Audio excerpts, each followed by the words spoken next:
eye, he would have looked like a man planting bulbs in the fall and looking forward to a spring of blossoms. I guess you could say my father was planting. He was burying our family's seeds of hope.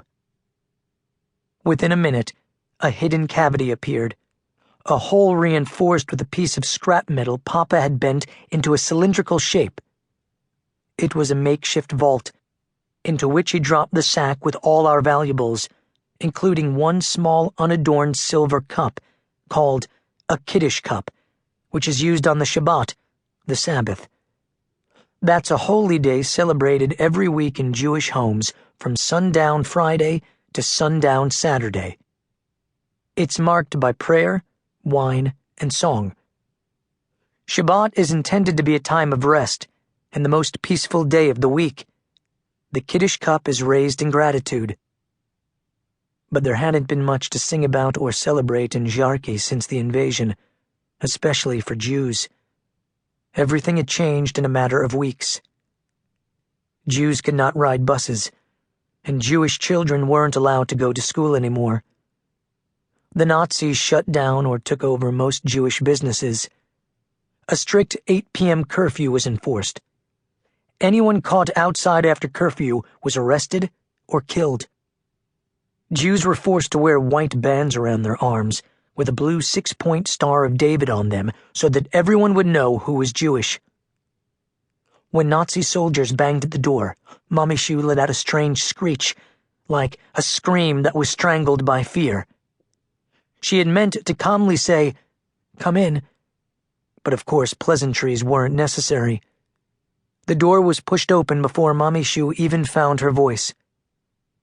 "Please appear, please come back," my mother surely begged my father in her mind, as 2 soldiers barged in, one tall, one squat.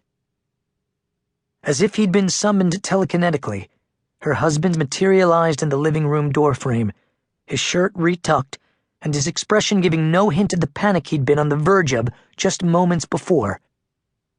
His hands, which he'd soiled from digging in the dirt, were now as clean and unsuspicious as his expression. Papa had gotten the job done. "We need 500 zloty and your jewels. Now!" the tall soldier demanded. "Of course," Papa said, handing over a pile of cash, along with a charm necklace worth little and a man's pinky ring he had once found on a train without ever being able to identify the owner. He had left these 2 meaningless items in a side-table drawer before the soldiers arrived, anticipating they would want some jewelry.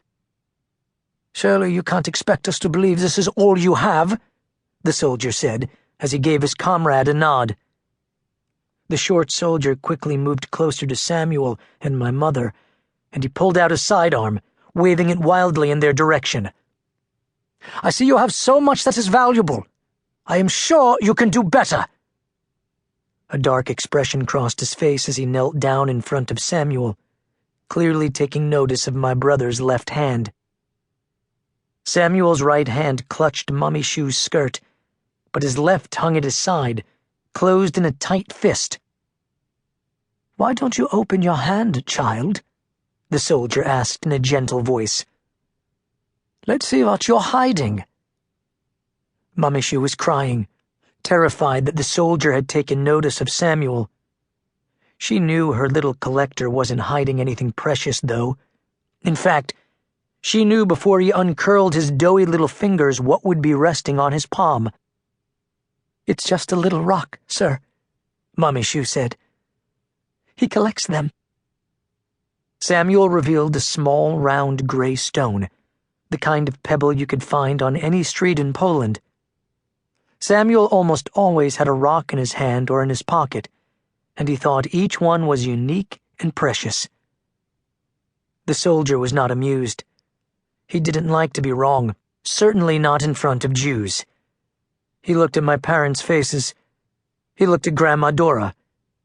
If any one of them had shown a hint of a smile, he would undoubtedly have shot them all. No one was smiling. "Please, help yourself to whatever the government may need," Papa interrupted. By then, the first soldier was already searching through closets and drawers.